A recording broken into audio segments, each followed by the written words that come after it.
वक्फ lands के बहुत से प्रॉब्लम है हर डिस्ट्रिक्ट के अंदर। तो पहले ट्रेल बेसिक के अंदर हमने शुरू किया था, जब भी पिछली बार असेंबली बेलगाम के अंदर थी, उधर हमने बेलगाम और हुक्केरी के अंदर वक्फ अदालत करके किया था। उसके अंदर बहुत से मसले थे, जितने भी मसले थे हम लोग क्या करते वक्फ अदालत करके दूसरे दिन जो है ऑफिसर्स मीटिंग बुलाते, जैसा डीसी, तहसीलदार, सीईओ, एसी सब बुला के हमारे जो भी मसले हैं उसको हम क्या करते उनको दे के डेडलाइन देते, इतने दिन में कंप्लीट करना करके। वो टाइम पे क्या हो गया, हमारे 70% मसले हल हुए। वो देखते हुए हमने क्या किया, वक्फ बोर्ड के चेयरमैन हमारे अनवर पाशा ने, अभी न्यूली इलेक्टेड बीदर के अंदर हमारे चेयरमैन में फिरोज खान ने, उन्होंने गुजारिश की है कि पहला इधर वक्फ अदालत हमारे इधर से करना, कल्याण कर्नाटका से करना, खासकर बसो कल्याण से करना करके, बीदर से करना करके चेयरमैन फिरोज खान ने अपील किया था। उस हिसाब से हमने ये कल वक्फ अदालत रखा है। वक्फ अदालत रखने से क्या होता है, हमारे जो मसले मसाले है, जो भी प्रॉब्लम है, वो सॉल्व करने की जद्दोजहद हम लोग कोशिश कर रहे हैं। फिरोज खान एक युवा नेता है सर, आपने उनको चेयरमैन बनाया, तो क्या लगता है, क्या उम्मीदें जुड़ी है फिरोज खान? अभी देखो ना, उनका देखो ना, ये अवेयरनेस देखो, उनका जोश देखो। चेयरमैन बन के मेरे ख्याल से अभी एक महीना भी पूरा नहीं हुआ। एक महीने के अंदर ने उन्होंने मेरे को भी फ़ोन किया था, चेयरमैन को भी फ़ोन किया था, भाई मेरे को एक अरमान है, इधर वक्फ अदालत बात कर रहे करके सुना हमने कि पहला आप इधर से करेंगे तो मेहरबानी होती है अंकल करके मेरे से रिक्वेस्ट किया। वो हमारे भाई का लड़का है, अयाज खान करके, मेरे सगे भाई से बढ़ के उनका बेटा, वो उनका बेटा मतलब मेरा भी बेटा जैसा।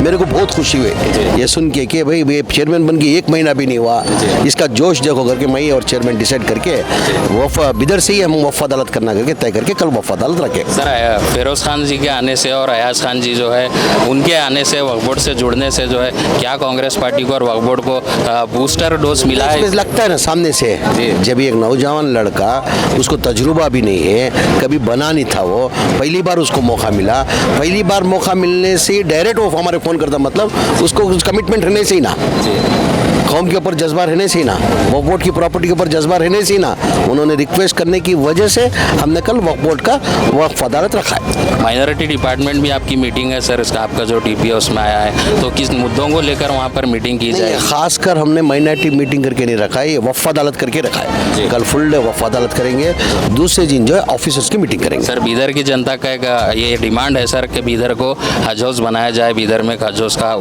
उसका ये किया जाए, क्योंकि हज हाउस बीदर में नहीं है, बेंगलुरु को जाना पड़ता है, हैदराबाद जाना। इधर आ जा बेटा, इधर आ जा, इधर तुम बाजू, इधर।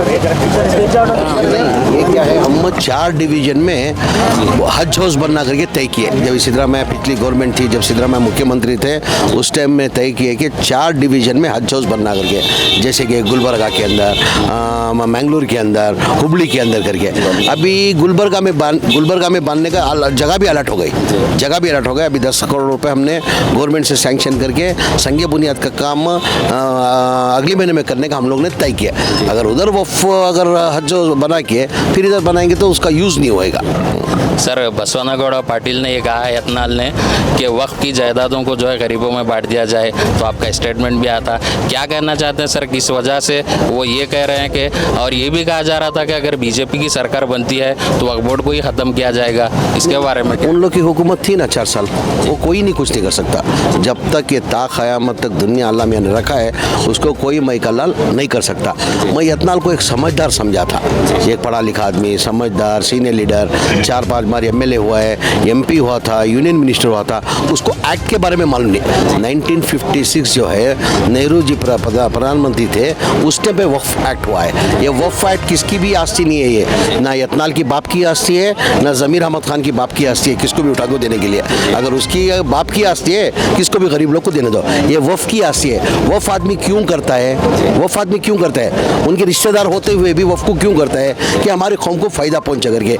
जब वक्फ करता है, उन लोग कंडीशन करते हैं कि भाई हम इस मकसद से हम वक्फ कर रहे हैं कि एजुकेशन पर्पज़ को यूज़ करना, इधर मस्जिद बनना, कब्रस्तान को जगह देना, या ईदगाह मैदान को जगह देना, यानी उसके अंदर कंडीशन डाला जाता है। ये वक्फ की आस्ती कोई मई के लाल में ताकत नहीं है लेने की है, यत्नाल की है, ना उसके बाप की है। सर एक लास्ट सवाल है आपसे,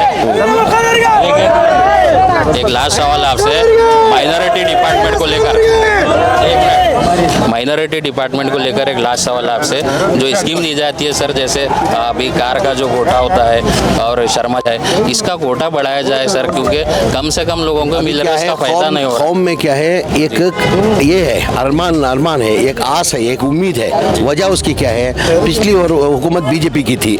अभी जो व्हीकल का हम जो स्कीम लाया है, पिछली बार भी हमने स्कीम कब लाया था, जब सिद्धरामैया की हुकूमत में, जब सिद्धरामैया सब चीफ मिनिस्टर थे।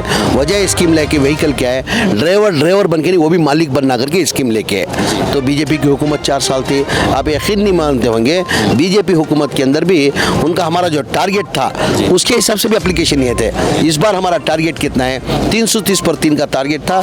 मेरे फंड के अंदर मैं 10 करोड़ देके तो इन्हें 666 कर दिया। इन्हें एप्लीकेशन कितने आएंगे होगा, 40 पर 1000 एप्लीकेशन। यानी आवाम के अंदर एक उम्मीद कि कुछ कांग्रेस हुकूमत से मिलता करके इस बार हम दे रहे, अगली बजट के अंदर इसको ज्यादा करने की जद्दोजहद कोशिश। शादी भाग्य स्कीम के लिए नहीं, शादी भाग्य स्कीम इस बार ही लाना था। अगली बार इंशाल्लाह वो बजट के अंदर शादी भाग्य की स्कीम भी लेके आएंगे। और मौजन का इमाम का जो तनख्वाह की थी, बहुत सालों से एक डिमांड भी था, एक आस भी रखे हुए कि हमारी तनख्वाह बढ़ेगी करके। जो 3000 और 4000 दे रहे, मौजन को 4000 दे रहे, इमाम साहब को 3000 मौजन को दे रहे, 4000 इमाम साहब को दे रहे, वो बढ़ाने के लिए बहुत से अरमान और उम्मीद रखे।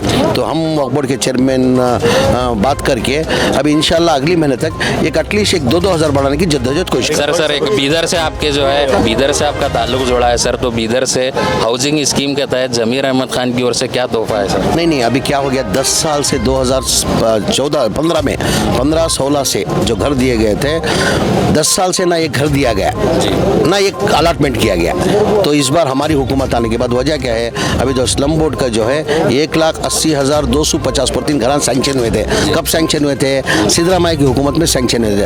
वैसे ही राजीव गांधी के अंदर EHP स्कीम करके है, EHP स्कीम के अंदर 50 पर 3000 घर सैंक्शन हुए थे ना। उसके बाद जो हुकूमत, जो बीजेपी की हुकूमत है 5 साल जो थी, उसके अंदर ना ये घर सैंक्शन किया गया, ना एक गरीब को घर दिया गया। गरीब को ना घर देने की वजह क्या है, एक घर बनना तो 7.5 लाख रुपए होता है। 7.5 लाख के अंदर सेंट्रल गवर्नमेंट 1.5 लाख रुपए देती है, स्टेट गवर्नमेंट 1.5 लाख देती है। बचत का जो है बेनिफिशियरी देना 4.5 लाख, गरीब आदमी कहाँ से देगा। अभी हमारा स्लम बोर्ड का मैं बोल रहा हूँ, 1,80,250 पर 3 करोड़ का बेनिफिशियरी पेमेंट देना चाहिए था। 7,400 करोड़ बेनिफिशियरी सिर्फ 310 करोड़ दिए। कोई 5,000 दिया, कोई 10,000 दिया, कोई 15,000 दिया, 20,000। अल्लाह मियाँ मेरे को मौका देने के बाद मैं रिव्यू मीटिंग 1 से 8-10 मीटिंग करके माननीय मुख्यमंत्री के नॉलेज में लाके, साहब ये गरीब आदमी दे नहीं सकते, 10 साल से हम लोग एक घर नहीं दे सके करके सैंक्शन करा के, अप्रूव करा के, कैबिनेट में लेके आके अप्रूव करा के जनवरी के अंदर 500 करोड़ रिलीज़ करा लिया मैं, हमारी गवर्नमेंट आने के बाद। तो रिलीज़ करने के बाद फरवरी 26 तारीख को हमने 30 पर 6,780 पर 9 कर दिए। अभी जून है, जुलाई एंडिंग के अंदर और 40 पर 8,000 कर दे रहे। ये पेंडिंग जो घर है वो देके 2,30,000 जो पेंडिंग घर है, अगली बजट के अंदर इंशाल्लाह हम ज़्यादा तादाद में घर हर डिस्ट्रिक्ट को, हर तालुका को देंगे।